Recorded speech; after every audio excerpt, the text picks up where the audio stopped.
patience is virtue. This universal proverb is something that the impatient United States President Franklin Delano Roosevelt and the American public should have borne in mind. The United States certainly should not have joined the war earlier. Rather, it should not have joined the war in the first place. And I would like to introduce my first argument to this. And I believe that the United States, in every aspect, was not ready for the war prior to the bombing on Pearl Harbor. First of all, in terms of military, the United States was unprepared. The United States, in terms of manpower as well as army equipment, was far lacking compared to the Axis powers, namely Germany. Also, there was a lot of civilian dissent that was going on within the United States. Namely, the labor unions and the normal lay people rose up against the government, or at least engaged themselves in protests and demonstrations, mainly because they were pacifists. And at a time when they were still not recovered from the Great Depression, from the residues of the Great Depression, the public did not want a war. So if the United States insisted that they participate in the war prior to the bombing, then we can certainly expect some whirlpool of chaos within the American domestic society. Right, but let us be clear also that there are degrees of becoming involved in the war. Joining the war in terms of sending military participants to the theaters of war is one level of participation, but there is a lesser level in which the U.S. engaged at an earlier stage, and that was preparation for the war. As you said, it may not have had the military, the men under arms, or the number of airplanes or ships, but it was pumping millions of dollars into the Manhattan Project as a preparation for what certainly Roosevelt felt as inevitable involvement in the war. So I would argue that the U.S. actually did become involved in the war earlier than the Japanese bombing of Pearl Harbor in 1941. Yes, that may be true in that the United States did indirectly help help the Allies in terms of fighting against the Nazis and Mussolini forces. But I also believe that indirect assistance is technically not um, the clearest form of hostilities against the Axis powers, and despite the seemingly peaceful assistance to the Axis powers, the United States eventually resorted to violence, and it sent troops to the European theater of the war. And in that process, the United States killed a lot of people. Not only did they produce a lot of casualties in terms of civilians and soldiers, but they have also committed some inhumane crimes against humanity. And one example of that would be the Kanikati massacre, in which the United States soldiers ruthlessly killed about 8 Italian innocent citizens that had already surrendered for looting a factory. And because of these crimes against humanity and certain casualties that arose because of United States involvement in the war, I believe that had the U.S. not get involved in the war from the first place, then innocent lives would have been saved. I think there's a difference between the clearly illegal acts of individuals and the loss of life that results from those illegal acts, such as the one that you cite, and what could be truly called crimes against humanity. And one could argue that although, yes, the U.S. involvement did cost lives, it also saved millions of lives. Had the Allies not had the United States not entered the war on behalf of the Allies and had the Nazis and Japan been victorious, one could argue that their record shows that the loss of human life and suffering would have been far, far greater. One can cite, of course, the final solution of the Nazis, as well as the mistreatment of civilians by Japanese soldiers on a wide scale, like the Burma Road, for example, or the comfort women of Korea. I think one, therefore, has to balance the inevitable cost of life in war with the moral duty that the United States had to fight the evils of fascism, which were quite clearly becoming evident to the world by 1941.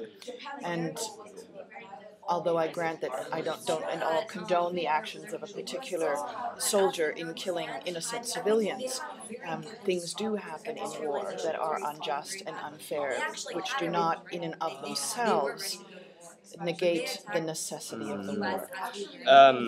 Yes, that may be true, but however, I believe that it could be quite difficult to say that the United States was fighting against the evil Nazis. For as I mentioned, the aforementioned example, the United States still committed crimes against humanity, and of course, the Kanikati massacre was an example in which the United States soldiers killed several, but not many, civilians. However, there are cases in which the United States government directly ordered to kill these Axis soldiers, namely the bombing of a German city named Dresden in 1945, which produced over 100,000 casualties. Not only that, the United States, in joint collaboration with Britain, purposely ordered to, in their bombing missions, to target as many civilian homes as possible. The United States President, the army officials gave such orders. And in regards to those facts, I believe that it is a bit difficult to conclude that the United States had rightfully fought against the Nazis to get rid of the evil. I disagree, because in the case of both the bombing of Dresden and, for example, the bombing of Hiroshima and Nagasaki, in which definitely civilian casualties were, if not the primary goal, certainly a major goal of that decision to bomb, one has to balance the effect of such bombing campaigns against the cost. For example, the Allies had been subjected themselves to civilian carpet bombing for a number of years, and this was something that the Nazis had initiated. They recognized, particularly when they practiced it in the Spanish Civil War, that the effect on the population was to terrorize them and to then lead them to pressure their government to remove themselves from the conflict. And in fact, that is exactly what happened in both the Japanese and the Nazi cases with those civilian bombing campaigns. That after the bombing of Dresden, increasingly public opinion turned against the war in Germany.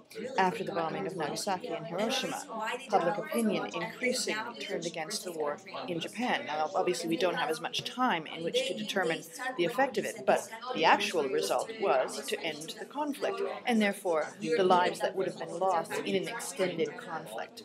So I would argue that military rulers must make very difficult decisions, some of which involve the loss of innocent lives in war. The question of the legality or morality of war itself is not the subject of our debate. The question is the involvement of the United States in this particular conflict. Yes. So without their involvement, one, I think, cannot argue that the Nazis would have gone away of their own accord, or that the Japanese imperialists would have decided of their own accord that they were no longer dominating Asia. Yes, to rebut some of your arguments, which may be true. In accordance with one source, Spartacus International, the United States had only 1.6 million soldiers in 1941, whereas Germany had over 3 million soldiers.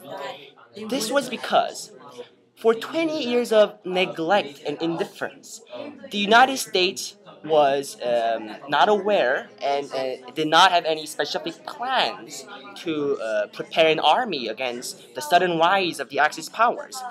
And because of this, the United States lagged far compared to the Axis powers in terms of manpower.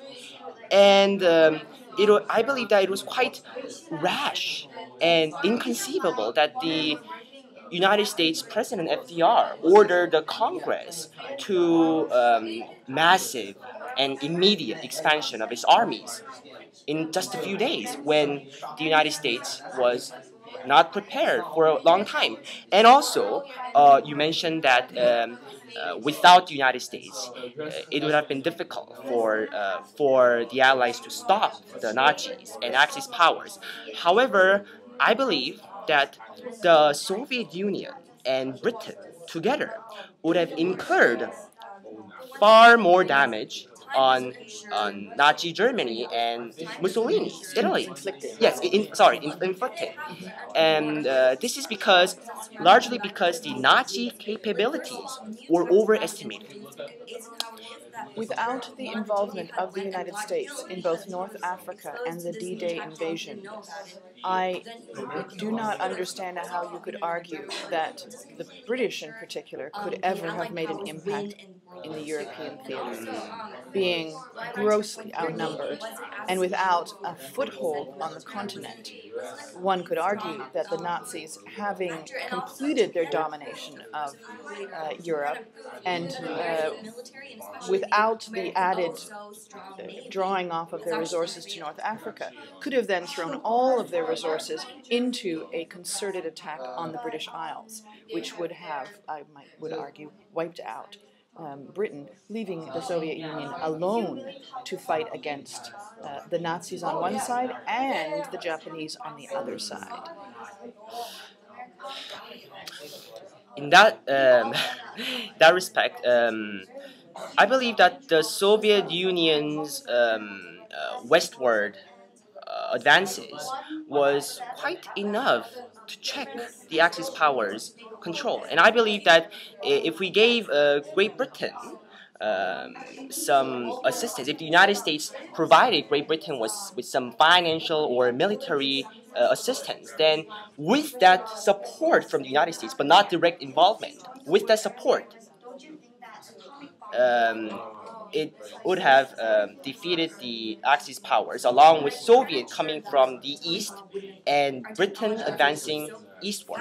I believe that there is no concrete evidence to suggest that the United States was what actually contained the ambitions of Axis powers. But with the involvement of the United States in the Pacific theater and the turning of the tide of Japanese expansion, you cannot surely argue that Japan would not have, without that checking of their expansion, dominated all of Asia, including Australia, and then turned its attention to either the Soviet Union or to North America, which would have led to a global conflagration of a far greater extent than what we saw, without the United States' involvement, which obviously historically checked Japanese expansion.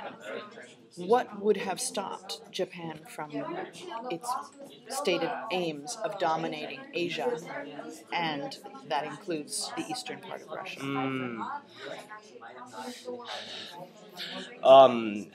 I believe that once the British and the Soviet troops had kind of assured some victory within Europe, they could have sent their troops to the Pacific theater of the war instead. And Stop, please. May I continue? And so Stop, please. all of this is. We have 30 seconds more. All of this is quite unpredictable. Can you just run outside and tell them to stop? Oh, No. Oh, sorry. Okay. All of this is quite unpredictable. But I believe that the British troops, along with the Soviet troops, given their eagerness and the support, the wholehearted support from the United States, would have still inflicted quite a lot of damage.